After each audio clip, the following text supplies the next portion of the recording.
Hello नमस्कार, मेरा नाम Rishabh Singh and you are watching current affairs part by 247।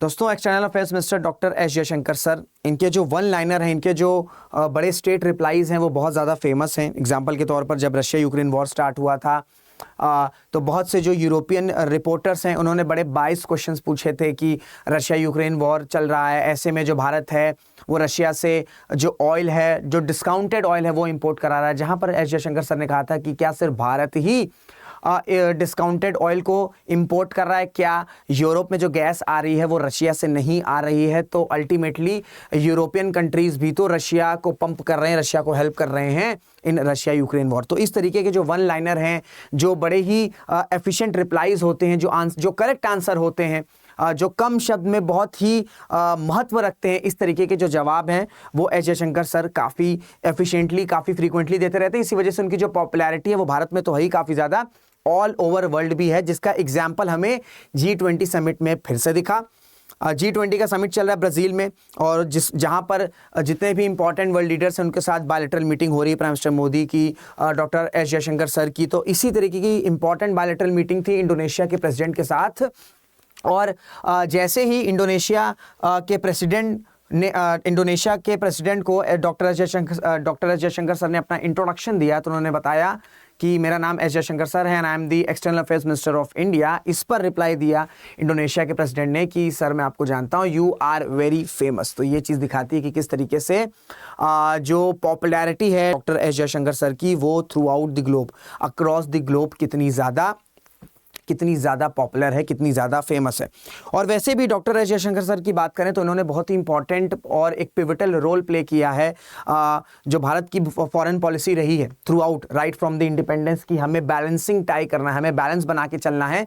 इस चीज़ को निभाने में एक बहुत ही इंपॉर्टेंट रोल प्ले किया है, स्पेशली जो कॉन्फ्लिक्ट चल रहे हैं, चाहे हम वेस्ट एशिया की बात कर लें, चाहे हम रशिया यूक्रेन की बात कर लें, यहाँ पर इस तरीके का बैलेंस बना के चलना ये सिर्फ भारत जैसा देश ही किया है। चाहे हम यूएस की बात कर लें, ठीक है, चाहे हम चाइना की बात कर लें, चाहे हम रशिया की बात कर लें, रशिया तो खुद एक इंपॉर्टेंट पार्टी है, चाहे हम फ्रांस की बात कर लें, चाहे हम जापान की बात कर लें, चाहे हम साउथ कोरिया की बात कर लें, जितने भी ये इंपॉर्टेंट कंट्रीज हैं, आप देखोगे कि जहां भी क्राइसिस चल रहा है इन्होंने किसी न किसी एक कंट्री का साइड लिया हुआ है, चाहे वो मिडिल ईस्ट हो, चाहे वो रशिया यूक्रेन वॉर हो। लेकिन भारत ही एक ऐसा देश है, एकमात्र देश है जहां पर जो क्राइसिस चल रही है उन दोनों देशों के साथ, या जो और भी पार्टीज इन्वॉल्व हैं उन सभी के साथ भारत ने अपने अच्छे रिलेशंस बैलेंस किए हुए हैं। और इस चीज को इंप्लीमेंट करने में डॉक्टर एस जयशंकर सर का एक बड़ा ही इंपॉर्टेंट और पिवटल रोल रहा है, एंड इसी वजह से उनकी जो पॉपुलैरिटी है वो काफी ज्यादा है, भारत में तो ही अक्रॉस द ग्लोब है।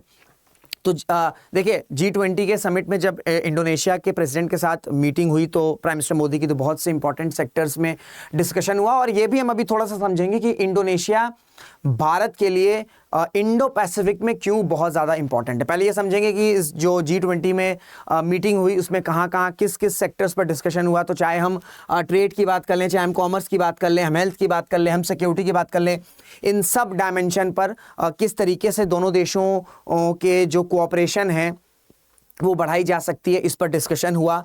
साथ ही साथ इस साल 2024 में भारत और इंडोनेशिया के डिप्लोमेटिक रिलेशंस को स्टैब्लिश हुए 75 ईयर्स हो गए हैं। तो किस तरीके से जो एक स्ट्रैटेजिक पार्टनरशिप चलती चली आ रही है भारत और इंडोनेशिया के बीच में 75 ईयर से, कैसे उसको और स्ट्रेंथन करना है, कैसे उसमें और नए डायमेंशंस को ऐड कर सकते हैं। क्योंकि जैसे जैसे समय आगे बढ़ रहा है, वैसे वैसे ग्लोबल चैलेंजेस भी बढ़ रहे हैं। ठीक है, पहले अगर हम आज से 10 साल 15 साल पहले चले जाएं तो शायद क्लाइमेट चेंज कोई बहुत बड़ा चैलेंज नहीं था, शायद रिन्यूएबल एनर्जी बहुत बड़ा चैलेंज नहीं था, लेकिन अब ये सारी चीज़ें जो हैं बहुत बड़ी चैलेंज होगी। तो समय के साथ जो ग्लोबल चैलेंजेस आ रहे हैं उसमें किस तरीके से भारत और इंडोनेशिया एक साथ अपनी कोऑपरेशन को बढ़ा सकते हैं, ये सारी चीज़ें जो हैं इस इंपॉर्टेंट मीटिंग में डिस्कशन हुआ। और आपका जब ये मीटिंग कंक्लूड हुई तो मिनिस्ट्री ऑफ एक्सटर्नल अफेयर्स ने ट्वीट भी किया, ये बताया कि सभी डायमेंशंस पर डिस्कशन हुआ और बहुत ही अच्छा मौका था इस डिस्कशन को कंक्लूड करने का, क्योंकि भारत और इंडोनेशिया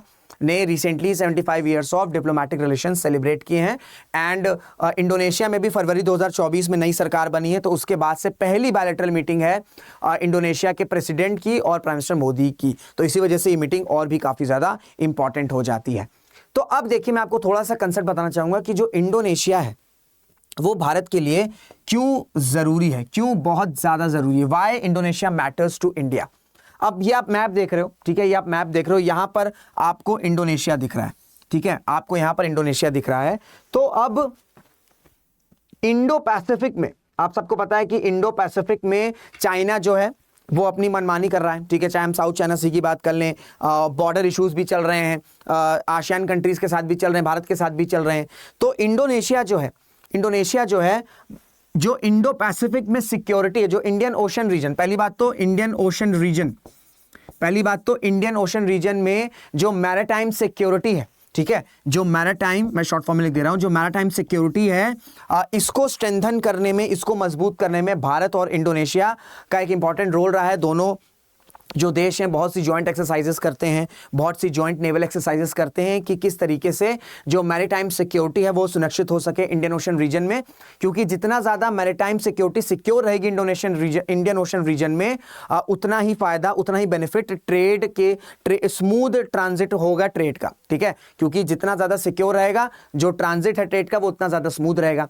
तो एक हो गया इंडियन ओशन रीजन में मैरीटाइम सिक्योरिटी। दूसरा जो इंपॉर्टेंट डायमेंशन है वो ये है कि जो इंडो पैसिफिक है, ठीक है, भारत का स्टांस इंडो पैसिफिक में क्या है, भारत का स्टांस इंडो पैसिफिक को लेकर यह है कि इंडो पैसिफिक फ्री होना चाहिए, ठीक है, इंडो पैसिफिक फ्री होना चाहिए, it should be open and Indo Pacific should B designed in a rule based order. भाई जो नियम कानून है उन्हीं के साथ सारी चीजें बेस्ड होनी चाहिए। So Indo Pacific should be free, Indo Pacific should be open and it should be rules based order. ये स्टांस रहा है भारत का, यही स्टांस यूएसए का भी है, यही स्टांस आप पाएंगे जितनी भी लाइक माइंडेड कंट्री है जिनके भारत के साथ अच्छे रिलेशंस हैं, जितनी भी क्वाड कंट्रीज हैं, चाहे हम जापान की बात कर लें, चाहे हम ऑस्ट्रेलिया की बात कर लें, इन सब का स्टांस यही है। यही सेम स्टांस इंडोनेशिया का भी है, ठीक है, यही सेम स्टांस इंडोनेशिया का भी है।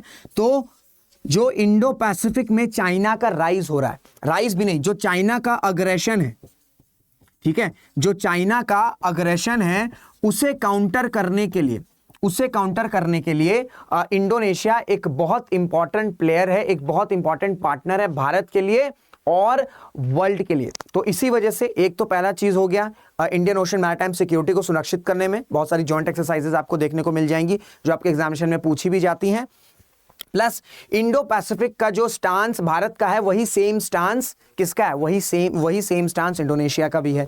तीसरा जो इंपॉर्टेंट डायमेंशन है वो है आपका स्ट्रेटेजिक पार्टनरशिप। तीसरा जो इंपॉर्टेंट एस्पेक्ट है between Indonesia and India and Indonesia, that is strategic partnership.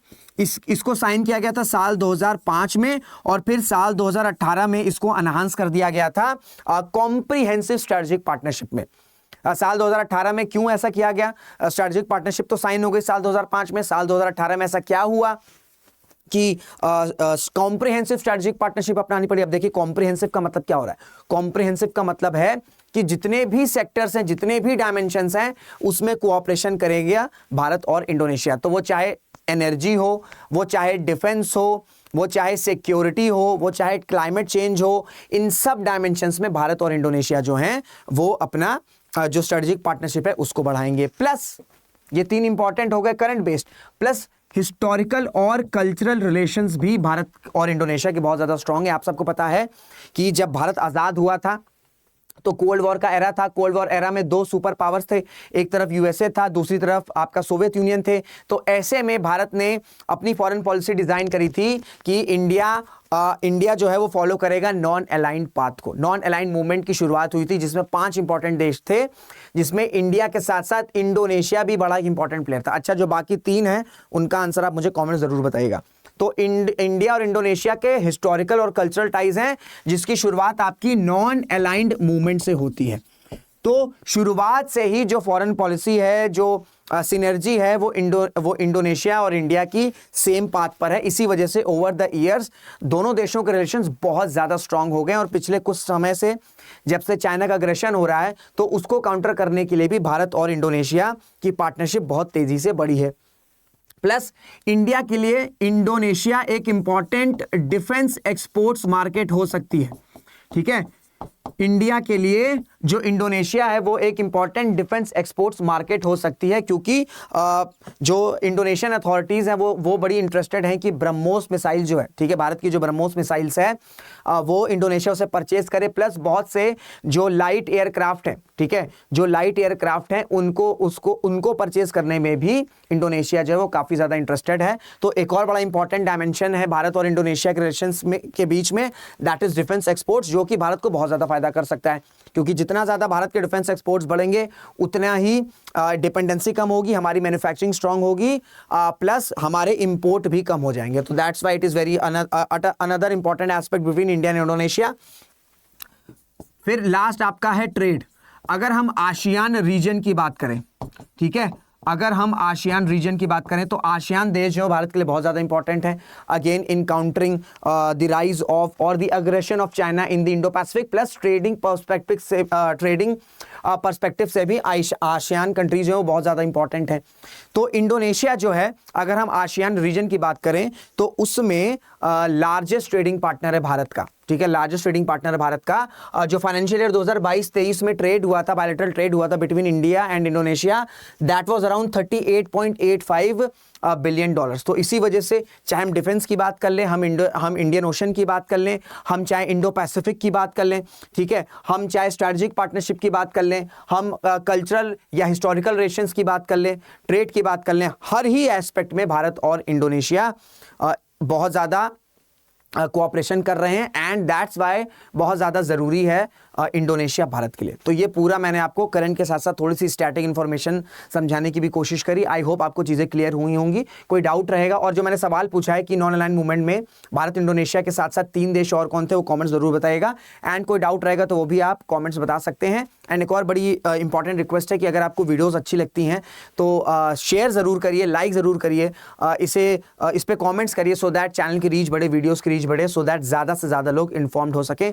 चाहे आप एस्पिरेंट हैं, चाहे आप वर्किंग प्रोफेशनल, आप किसी भी फील्ड से रिलेटेड हैं, आपके लिए ये चैनल है। So that's why subscribe to the channel. तो इसी के साथ वीडियो को एंड करते हैं, मुलाकात करेंगे आपसे अगले वीडियो में। जय हिंद, जय भारत।